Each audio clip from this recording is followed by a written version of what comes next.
आज हम महाभारत की कथाओं में एक नई कथा सुनेंगे। उस कथा का शीर्षक सहदेव से संबंधित है। इसमें हम जानेंगे कि 5 पांडवों में सहदेव में क्या गुण थे और वह किस तरह से 5 पांडवों में पृथक थे। तो चलिए आज हम जानते हैं सहदेव के बारे में।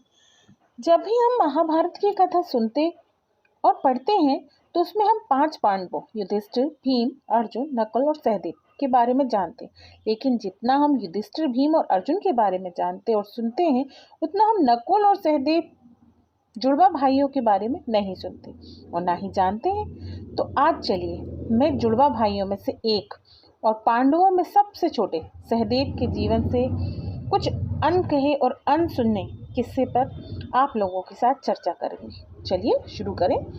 सहदेव हिंदू महाकाव्य महाभारत में वर्णित 5 पांडवों में सबसे छोटे थे। इनकी माता का नाम माद्री था। इन्हें पांडु पुत्र कहा जाता था क्योंकि इनकी माता माद्री पांडु की दूसरी पत्नी थी। परंतु पांडु इनके पिता नहीं थे।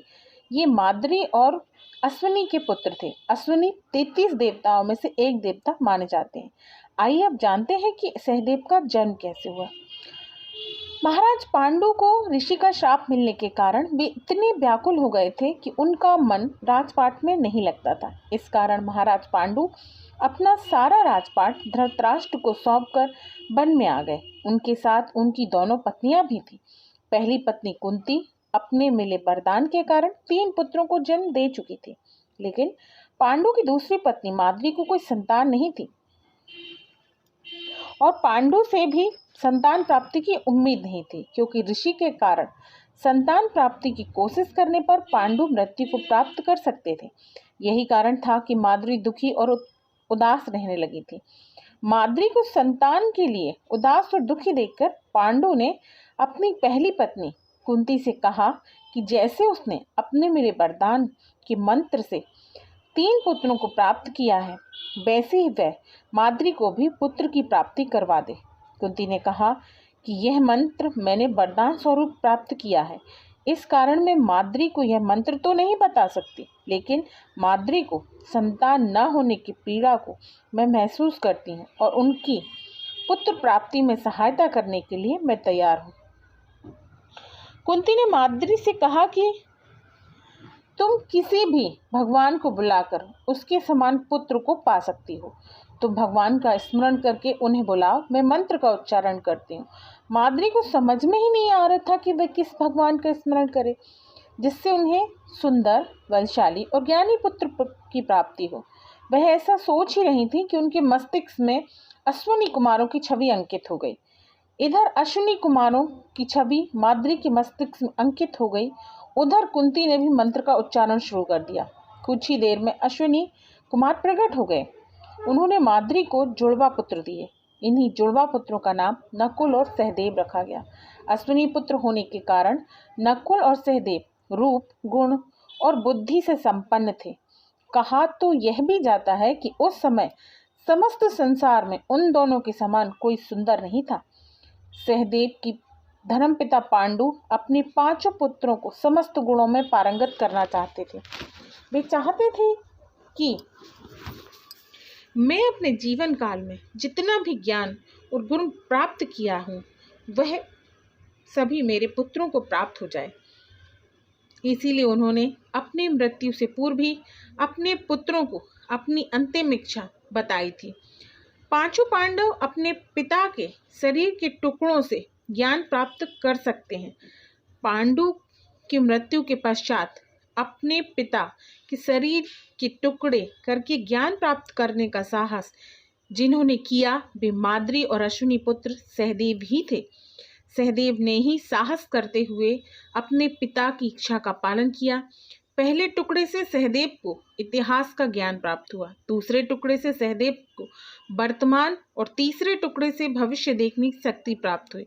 हस्तिनापुर आने के बाद सहदेव ने अपने गुरु द्रोणाचार्य से भी सभी प्रकार की विद्याएं सीखी थी। पशुपालन शास्त्र के भी वे ज्ञाता सहदेव ही थे। अज्ञातवास के दौरान महाराज विराट के राज्य में सहदेव पशुओं की देखभाल का कार्य ही करते थे। पशुपालन शास्त्र के साथ साथ इन्हें चिकित्सा शास्त्र का भी अच्छा ज्ञान था। अश्विनी पुत्र होने के कारण ये अश्व चलाने में भी माहिर थे। इन्हें एक अच्छा रथ योद्धा भी कहा गया है। महाभारत युद्ध में सहदेव के रथ के अश्व तितर रंग के थे और उनके रथ पर हंस के चित्र वाला ध्वज लहराता था। सहदेव ज्योतिष विद्या के भी ज्ञाता माने जाते थे।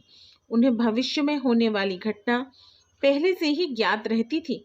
वह यह भी जानते थे कि भविष्य में महाभारत का युद्ध होगा और इस युद्ध में कौन विजयी होगा और किसकी पराजय होगी।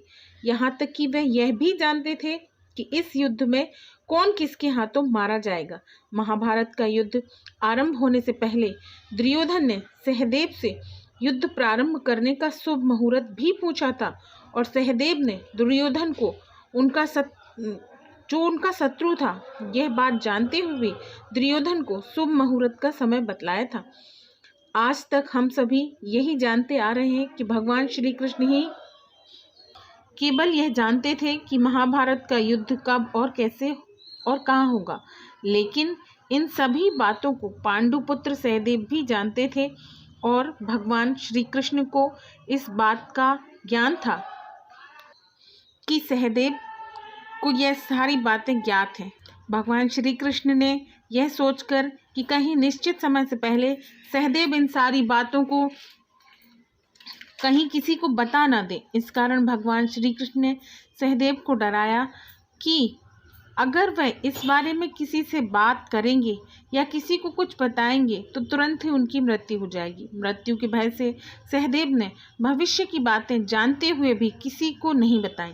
सहदेव की पहली पत्नी द्रौपदी ही थी, यह तो हम सभी जानते हैं। द्रौपदी से सहदेव को श्रुतकर्मा नामक पुत्र हुआ। सहदेव की दूसरी पत्नी का नाम विजया था, जिनसे इनको सुहोत्र नामक पुत्र की प्राप्ति हुई थी। यह भी सभी को ज्ञात नहीं है। महाभारत युद्ध के पश्चात पांडवों ने अलग अलग दिशाओं में जाकर अपने अपने राज्य का विस्तार किया।